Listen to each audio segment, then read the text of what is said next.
आइए मित्रों, 3 बार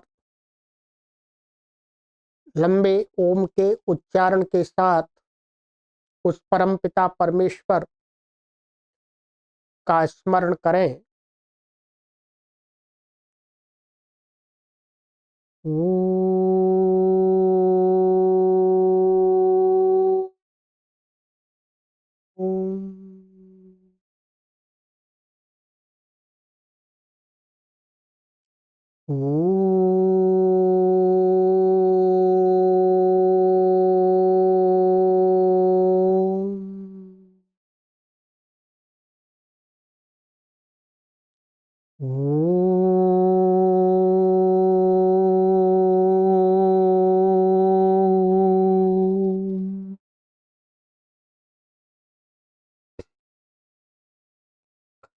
सभी को सादर नमस्ते।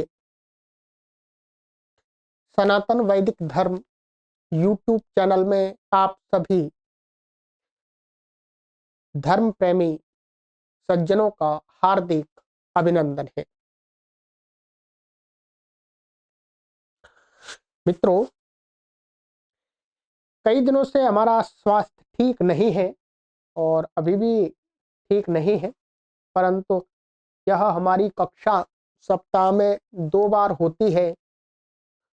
तो इस विषय को ध्यान में रखते हुए हमारे पाठक जो एक आशा लगा करके रहते हैं पूरे सप्ताह, तो इसको ध्यान में रख करके मैं कोशिश कर रहा हूँ पढ़ाने के लिए। अधिक लंबी कक्षा तो नहीं पढ़ा पाऊंगा क्योंकि कई लगभग 8-10 दिन हो गए हैं, तब से फीवर आदि चल रहा है, खांसी भी हो रही है। ठीक है, और अभी भी हम दवाई ले रहे हैं, मेडिसिन ले रहे हैं, पर कक्षा आपको उपलब्ध करा रहे हैं जैसे तैसे करके। जितना भी होगा एक सूत्र पढ़ेंगे। ठीक है, तो ये हमारी आज की 13वीं कक्षा है। 12 कक्षाएं हमारी हो गई हैं। ठीक है,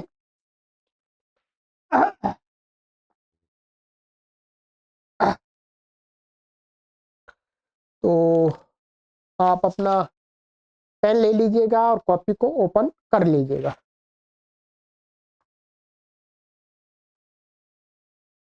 गत कक्षा में मैंने आपको कुछ सूत्र पढ़ाए थे।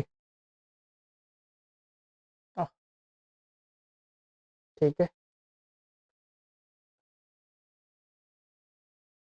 ये हमारे सूत्र हो गए थे, आपने कॉपी पर लिख लिया होगा।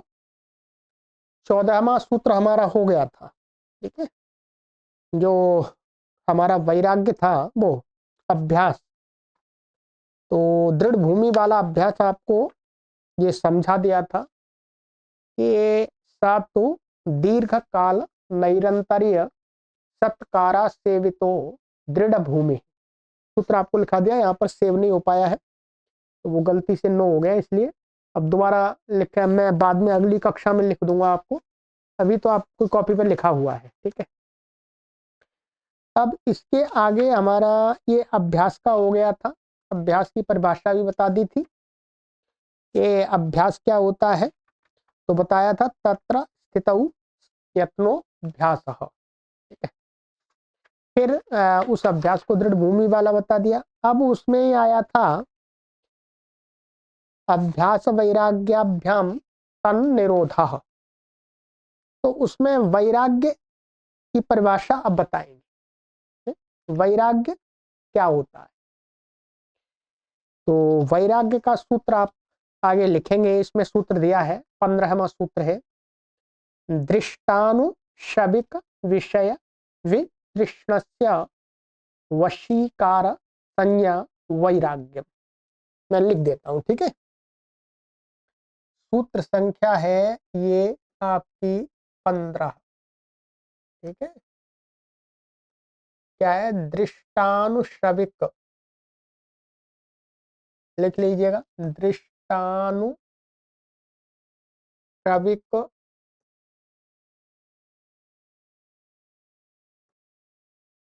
विषय वितृष्णस्य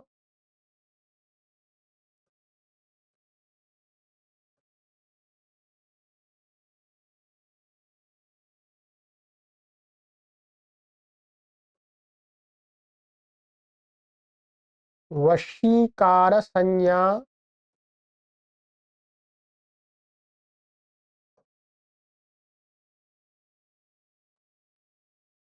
वैराग्यम।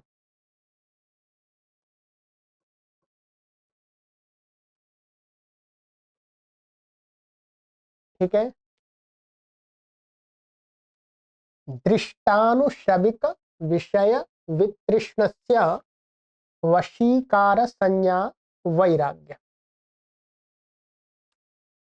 ठीक है। इसके साथ में ही एक आगे और सूत्र है वैराग्य, कोई बताने वाला है। दोनों सूत्र में एक चलेगा, पहले इसको क्लियर कर लेते हैं। लिख लिया होगा आपने, आप समझ लीजिएगा। इसके अंदर क्या है, एक तो दृष्ट शब्द है और एक इसके अंदर है आनुश्रविक। आनुश्रविक और एक है ये विषय, और एक है वितृष्ण। और इस संस्कृत में इसलिए स्या लग रहा है, बस केवल इतना ही वितृष्ण। ठीक है, संस्कृत के कारण स्या है। वशीकार संज्ञा वैराग्य। ठीक है। अब मैं आपको यहाँ पर इनको अलग अलग लिख देता हूँ, लीजिए समझाने के लिए। एक तो है दृष्ट, दृष्ट हो गया, दृष्ट शब्द है। और एक है आनुश्रविक।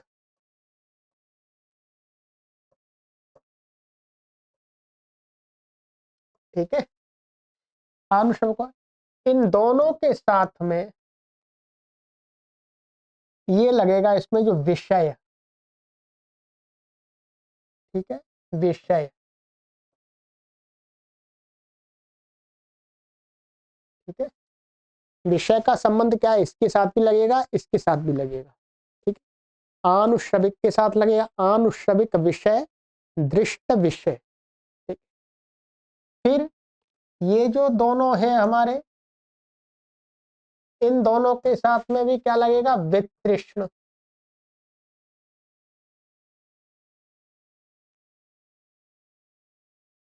ठीक है। ठीक है, ये इसको छोड़ दीजिएगा, ये संस्कृत में जब शब्दों को का प्रयोग करते हैं उसके लिए होता है। ठीक है, संस्कृत जब जो जानते हैं उनके लिए है। तो मूल शब्द इतना ही लेना है आपको। अब इस सूत्र का अर्थ आप समझेंगे सरलता से। दृष्ट विषय, दृष्ट का अर्थ होता है जो देखे गए, साक्षात। साक्षात हमारी जो 5 ज्ञानेंद्रियां हैं, रस, रसना, घ्राण, चक्षु, कर्ण्य, श्रोत्र और त्वक इंद्रिय, इनके जो विषय हैं 5 अपने अपने। तो प्रत्येक इंद्रिय का जो विषय, वो विषय हमें संसार में एकदम उसका वो इंद्रिय साक्षात उसका अनुभव करती है, वो उसने जाना है, भोगा है। ठीक है, तो दृष्ट विषय अर्थात रूप, रस, गंध, स्पर्श, शब्द आदि जो 5 ज्ञानेंद्रियों के जो संसार में उपलब्ध विषय। तरह खाना है, मीठा है, नमकीन है। ठीक है, आंखों से अच्छे अच्छे पिक्चर्स हैं, हमने यहाँ पर कोई अच्छा फोटो देखा, फिर दूसरी जगह देखा। ठीक है, तो उसको फिर दोबारा देखने की इच्छा होना या देखना, ये सब क्या दृष्टि। हम कहीं पर अच्छी कोई तस्वीर देख लेते हैं या किसी महापुरुष को देख लेते हैं, फिर दोबारा उसको हमारी जो चक्षु इंद्रिय है वो उसको देखना चाहती है, तो वो चक्षु इंद्रिय अपने विषय का भोग करना चाहती है। तो कहते हैं दृष्ट, दृष्ट का अर्थ हुआ जो इस संसार में उपलब्ध विषय है, उन उन विषय। और एक आनुश्रविक और है। आनुश्रविक जो विषय है ये लिए इन्होंने कि जिनको हम संसार में देखते नहीं है, देखने में संसार में इन 5 ज्ञानेंद्रियों से उपभोग नहीं करते हैं, भोग नहीं करते हैं, केवल शास्त्रों में बताया गया है। शास्त्रों में बताया गया है कि वही स्वर्ग में जाएंगे, स्वर्ग में इस प्रकार के सुख हैं, देवलोक में ऐसे सुख हैं। कहने का तात्पर्य यह है कि जो स्वयं स्वयं अपनी इंद्रियों से हमने जिनको नहीं जाना है, उनसे भिन्न जो विषय हमको ज्ञान में आते हैं शास्त्रों के माध्यम से अथवा लोगों के उपदेशों के माध्यम से, वो सभी क्या है? आनुश्रविक। उन सभी को आनुश्रविक की श्रेणी में इन्होंने रख लिया है। ठीक है। और तो ये दोनों प्रकार के ये कह सकते हैं अब आप कि सभी प्रकार के विषय, चाहे वो हमने जाना है अथवा नहीं जाना है, सभी प्रकार के विषयों से वितृष्ण, माने अपने मन को, अपने चित्त को,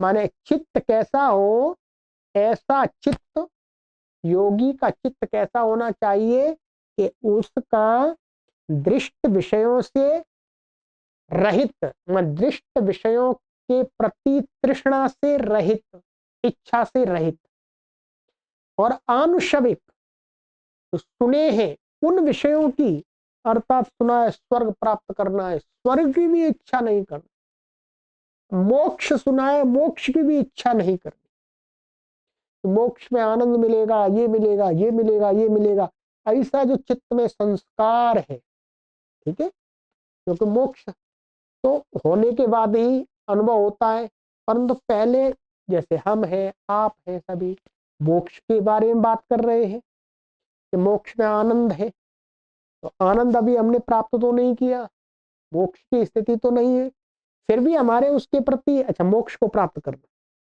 क्योंकि मोक्ष में आनंद है। तो ये वास्तव में क्या है? आनुषविक हो जाएगा विषय, ये भी विषय है। तो ये कहते हैं महर्षि पतंजलि के साधक को अपना चित्त कैसा करना पड़ेगा? जो दृष्ट विषय है और जो आनुषविक माने जो सुने सुनाए विषय है, उन सभी के प्रति अपना जो चित्त है वो तृष्णा से रहित करना पड़ेगा, माने उसकी इच्छा, उन विषयों की इच्छा से रहित करना पड़ेगा।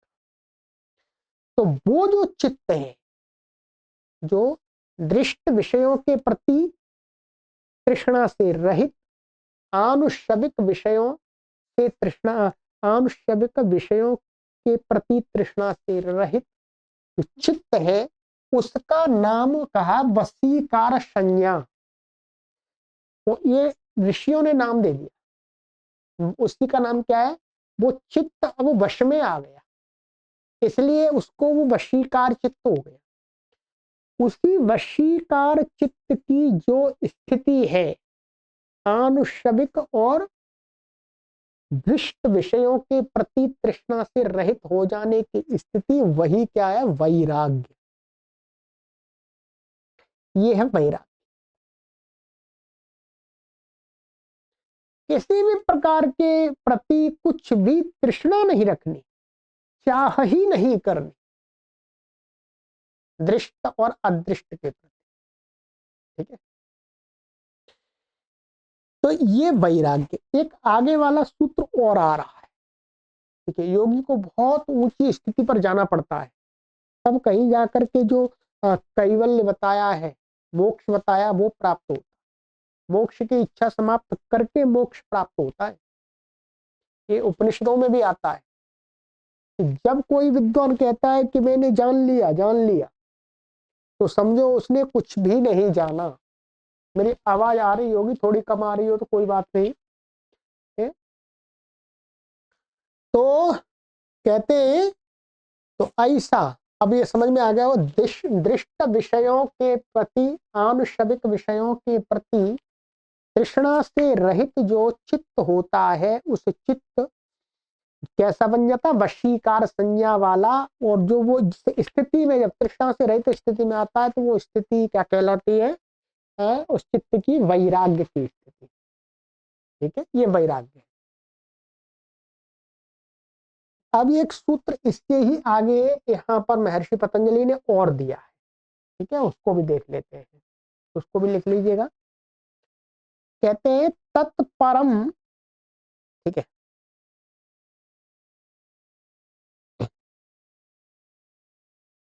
तत्परम पुरुष ख्यातेर गुण वैतृष्ण्यम। ठीक है, ये 16वां सूत्र है।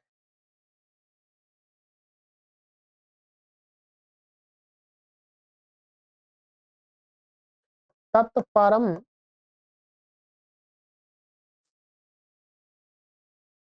पुरुष ख्यातेर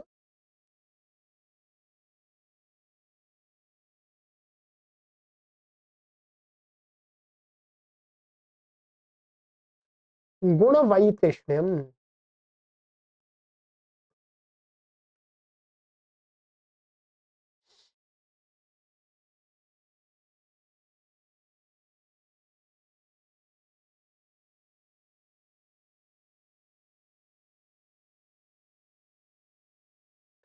ठीक है, ये 16वां सूत्र है। ये सूत्र भी क्या है, वैराग्य को बताता है। ये एक,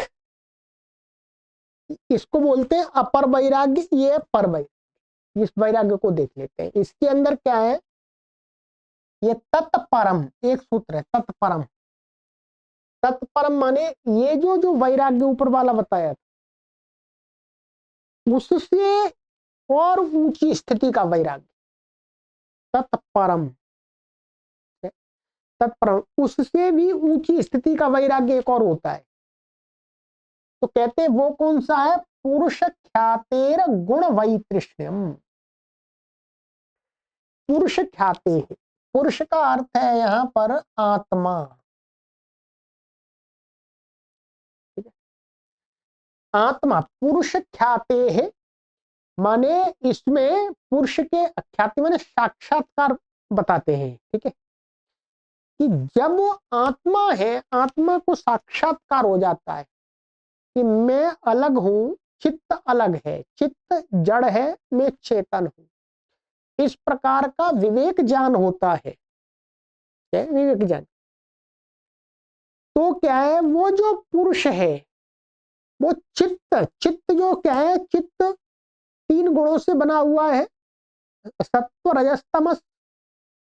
तो कहते हैं जब जो आत्मा है, जब उसको अपना साक्षात्कार हो जाता है कि चित्त जड़ है, मैं चेतन हूं, मैं अलग हूं और चित्त अलग है, ये चित्त 3 गुणों से बना हुआ है। ठीक है, इसी के कारण मैं संसार में फंसा हुआ हूं।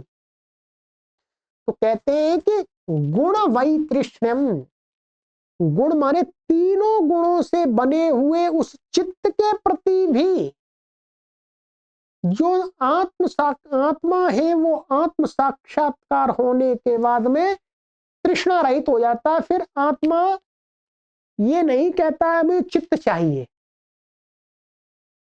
क्या है? पहली वाली जो अवस्था थी वहां तो चित्त रहता है, चित्त, चित्त के प्रति तो आत्मा का एक भाव रहता है, जुड़ाव रहता कहेंगे। ठीक है, परंतु ये वाली स्थिति कहते हैं कि जो पर वैराग्य है, तत्परम वैराग्यम, ऊपर वाला अपर वैराग्य के नाम से बताया है कि जो पर वैराग्य है वो कब होता है, कहते हैं कि जब आत्मा को जैसे ही साक्षात्कार होता है कि मुझे जो प्राप्त करना था कर लिया, मुझे जो कुछ होना था वो हो लिया, अब मेरे लिए कुछ भी नहीं बचा। तो इस भाव से वो जो चित्त है, त्रैगुण 3 गुणों से बना हुआ, उसके प्रति भी तृष्णा रहित हो जाता है।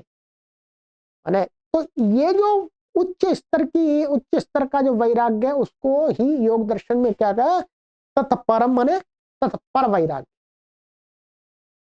अब ध्यान समझ लिया, यहां पर वास्तव में आकर के इस वाले दृष्ट और आनुषविक विषयों के प्रति तृष्णा रहित होने से कैवल्य प्राप्त नहीं होता है, ये बताया है। कैवल्य की प्राप्ति होती है, मोक्ष की प्राप्ति होती है आत्मा को कब? जब वो पुरुष माने आत्मा अपना साक्षात्कार करते ही चित्त को छोड़ देता है। वो चित्त से उसे फिर कोई वो प्रयोजन नहीं रहता, वो कहता है इससे मेरा कोई प्रयोजन नहीं है। यही यहां पर क्या है, परम तृष्णा है उसकी। तो ये वाली जब स्थिति घटित होती है तब कहते हैं कि अब योगी को परम वैराग्य की प्राप्ति हो गई। ठीक है, क्योंकि ये बिल्कुल प्रैक्टिकली चीजें हैं, अभी तो हम शब्दों से ही बता सकते हैं आपको। ठीक है, तो ये जो बताता है कि आत्मा ख्याति मान आत्मा को ख्याति का अर्थ है साक्षात्कार होने से, होने पर क्या है, गुण वैतृष्ण्यम माने गुण माने सत्रयस्तमस से बना हुआ जो चित्त है उसके प्रति भी वितृष्णा माने तृष्णा से शून्य हो जाना की जो स्थिति होती है आत्मा की, वह क्या होता है, परम वैराग्य, पर वैराग्य। ठीक है, तो इन दो सूत्रों के अंदर आप देखेंगे, दो सूत्रों में यही बताया इन्होंने कि साधक का जो प्रथम कैटेगरी का जो वैराग्य होता है वो होता है अपर वैराग्य। तो ऊपर वाला हमारा था वो क्या था, अपर वैराग्य, ये वाला। और ये नीचे वाला ये होता है, ये क्या होता है, ये कहते हैं विवेक ख्याति, विवेक ज्ञान प्राप्त माने आत्म साक्षात्कार होने पर ये वैराग्य होता है। और आत्म साक्षात्कार जैसे ही होता है तब वैराग्य की स्थिति होती है, उसी समय कहते हैं कैवल्य हो जाता है, मुक्ति हो जाती है। फिर आत्मा कहते हैं इस जन्म मृत्यु के चक्र में नहीं बंधता है। ठीक है, तो आज के ये दो सूत्र हमारे हो गए हैं। ठीक है, और इतना ही है इसमें,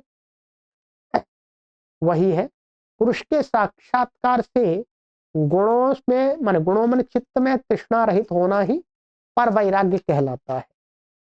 अर्थात वह पर वैराग्य सबसे ऊंचा वैराग्य है जो जीवात्मा का साक्षात्कार होने से गुण मात्र से बने चित्त है, वो चित्त गुणों चित्त गुणों से बना हुआ है, तो उससे रहित हो जाता है। ठीक है,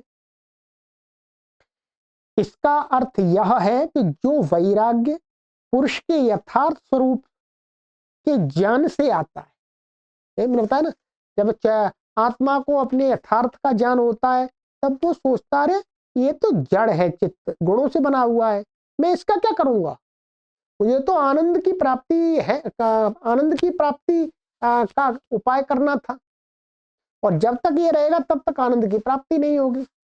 तो कहते हैं ये वाला जो वैराग्य है ये पुरुष के आत्म साक्षात्कार से आता है, और जो गुणों का भी सर्वथा त्याग कर देता है वही पर वैराग्य कहलाता है। ठीक है, चलिएगा, तो ये दो प्रकार का हो गया, एक पर वैराग्य, अपर वैराग्य। परंतु पहले हमें अपर वैराग्य की प्राप्ति करनी होती है, दृष्ट और आनुषविक विषयों के प्रति अपने चित्त को तृष्णा से भोग की चाह से शून्य करना पड़ता है। फिर उस चित्त के प्रति भी आत्मा को कहते हैं कि तृष्णा से रहित करना पड़ता है, मतलब आत्मा चित्त का संबंध तोड़ना पड़ता है। ठीक है, चलिए अब आगे का हमारा इसमें सूत्र आया है, इसमें क्योंकि